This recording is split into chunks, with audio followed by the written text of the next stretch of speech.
since 1966. This is NBC4's News Conference with Conan Nolan, Southern California's longest-running public affairs program. On this edition of News Conference, the oh-so-delicate balance of finding our way back while not giving new life to what hospitals are calling the beast.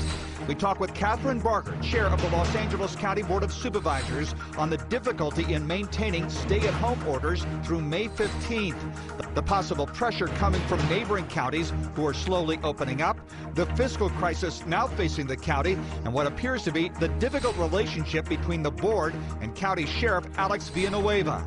Governor Gavin Newsom appoints a Blue Ribbon Commission to help the state recover from the massive job loss and business closings. We talk with one member, former Governor Gray Davis, one of 4 governors with whom Mr. Newsom recently consulted with over the crisis. And Mayor Eric Garcetti say they paid close attention to the lessons of history. We talk with a medical historian about the very different ways Los Angeles and San Francisco dealt with the Spanish flu pandemic of 1918 and what that experience tells us about today. Good morning and welcome to the Tom Brokaw News Center here at Universal City. I'm Conan Nolan. Again, we hope you are safe and well and staying the course in the effort to defeat this oh-so-strange and consequential global pandemic. First up, Kathryn Barger, the chair of the Los Angeles County Board of Supervisors. She's been helping navigate this crisis for the 10 million residents of the most populous county in the nation. She joins us from her office downtown at the Civic Center. Supervisor, we're starting to see the piecemeal relaxing of COVID-19 restrictions county by county. Beaches in Ventura, golf courses in Riverside. Are you concerned about that, and is that putting pressure on you to do the same? I'm not concerned. I mean, the reality is the state has the overreaching ability to determine when we are going to lift the safer at home. But within that, there have been different counties that have decided to take it a little more in a strict direction.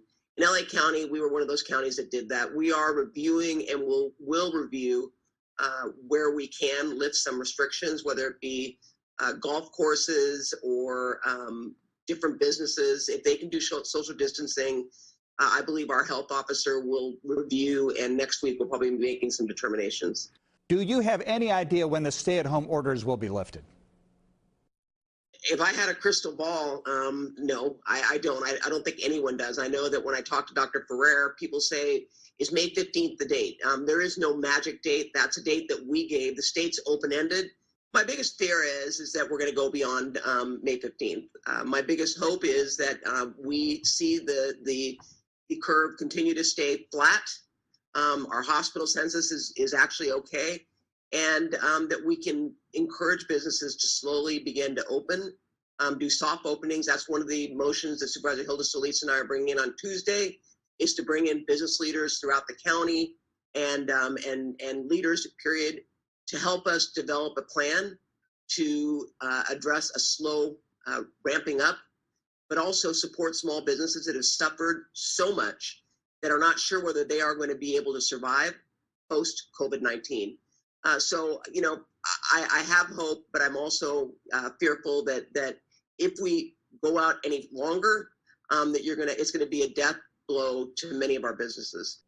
Nursing homes have been an issue. More than 30% of those who died in LA County were residents of long-term care facilities. 70% in Long Beach have been nursing home residents. Some families say there was neglect and they want to hold the facilities legally liable, but that could lead to nursing homes saying we can't afford the liability, so here you go, public hospital, you take the patients. Should these centers have immunity from civil lawsuits?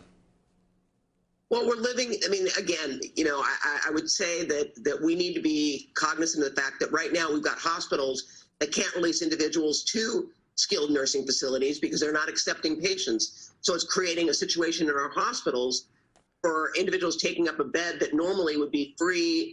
And obviously we're looking at surge capacity in our hospitals. So I do see it as a problem. I do know that, you know, this is ground zero. When you look at the number of deaths, 45%, I believe, are coming out of the skilled nursing facilities. So, I mean, they're in a no-win situation right now. So I think we do need to work with them because the reality is they are an important component of our health care providing right now. What is the status at the county jail? The jail, we are looking at the fact that we've got cases coming out of our jail. We've got deputies and custody assistants that are being exposed, and we're working in conjunction with the sheriff to provide the resources and allow him the ability to isolate when needed, and working with the DA and with the public defender and with the courts to release those that can be released without jeopardizing public safety. Let's talk about Alex Villanueva, the sheriff. The county administrative office has sort of put the sheriff on a budget, but the sheriff is saying, I need to spend to protect this county, and it's up to your job, county supervisors, to come up with what I need. How are you handling that? We are not printing money in the basement, and we have a responsibility, a fiduciary responsibility, to make sure that our budget comes in the way it does every year, and that is each department is spending what has been allocated. Unfortunately, the sheriff's budget is far exceeding what in fact was allocated. And so, at Tuesday's board meeting, we will discuss the fact that he wants us to release from an account that we put in play that is earmarked for the sheriff. We're going to discuss how much of that money is going to be allocated. How closely is the county coordinating? We have a responsibility to every department to make sure that when they're given a budget that they operate within that budget.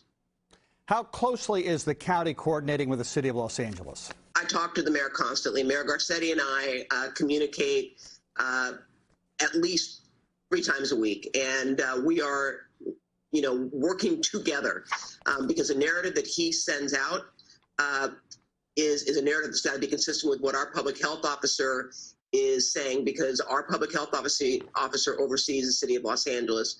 We work very closely. We have a great relationship, and it's been a benefit to all because we're speaking with one voice.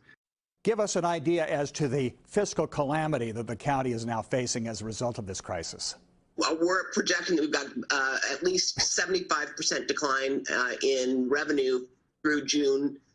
Just during this COVID period. It's going to be probably 25% decline over the year, which means about $1 billion. $36 billion budget. It may not sound like a lot to have just $1 billion, but that billion translates into social services, transportation, public safety. So it's a significant hit to us. And I'm hoping, working with Washington with the CARE Act, that we can address that so that we can plug that deficit. And we've been in contact with both Washington and Sacramento. And out of this crisis, the one great thing has been the communication. And I'm confident, I'm hopeful that if we provide the narrative in terms of what services and how this has impacted our budget, I think we are going to be able to work together to address that. And it impacts the city of LA too. Supervisor Kathryn Barger, Chair of the LA County Board of Supervisors, thank you very much and stay healthy. You stay healthy too. We need you around. Yeah, we need you around more. We're both important. Thank you again.